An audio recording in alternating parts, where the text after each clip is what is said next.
হাসিনার বাড়ি তো বাংলাদেশে না, শেখ হাসিনার বাড়ি হচ্ছে ভারতে। সে ভারতে আছে, তাকে এখন ভারত থেকে নিয়ে এসে বাংলাদেশে শাস্তি দিতে হবে, তাকে ফাঁসি রায় কার্যক্রম করতে হবে। তাহলে ওই বাড়িটা শুধু শুধু পড়ে থাকার কি মানে, আমি তো বুঝি না। আর প্রশাসনের সাথে যেই জনগণের পাল্টা যে ধাওয়া, আপনারা সবাই জানেন যে আমরা শিক্ষার্থীরা যারা আছি আমরা আসলে কি চাই, দেশের জানমাল রক্ষা করা।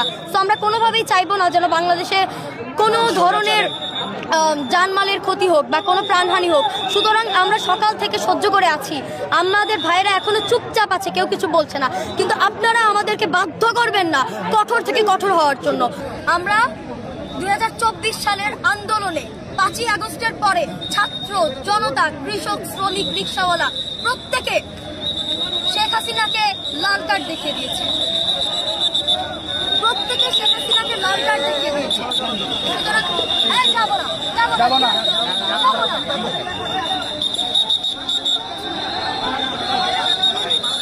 আমরা সকাল থেকে ধৈর্য ধারণ করতেছি শিক্ষার্থীরা, সকাল থেকে আমাদের উপরে শেখ হাসিনার বাংলাদেশে কোনো ধরনের এক্সিস্টেন্স নেই বা থাকতে পারে না। কারণ শেখ হাসিনা আপনারা সবাই জানেন, আমার আর নতুন করে বলার কিছু নাই। তাহলে আমার ইন্টারিমের কাছে একটা ছোট্ট প্রশ্ন, আমি কিছুক্ষণ আগে দেখলাম যে ডক্টর ইউনূস বলেছে যে আমরা যেন এই রায় পেয়ে খুশি থাকি এবং আমরা বাসায় ফেরত যাই। এটা কি ধরনের কথা? যেই বাসস্থানটা মানে পড়ে আছে, এইটা তো আসলে বাংলাদেশে এর কোনো এক্সিস্টেন্স নাই।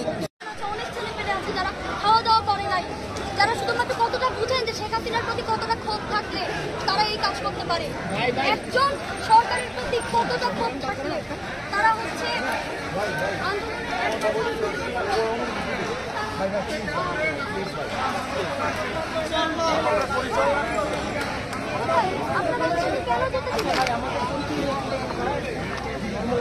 উনার বাসস্থান হচ্ছে জেলের মধ্যে, উনার রায় হয়ে গেছে, তাহলে এ বাড়ি রাখার তো কোনো দরকার নাই। এটা রাষ্ট্রীয় যে মানে কি বলেন, রাষ্ট্রীয় জায়গাটা অপচয় হচ্ছে এখানে। আমরা চাচ্ছি 32 ভেঙে এখানে পাবলিক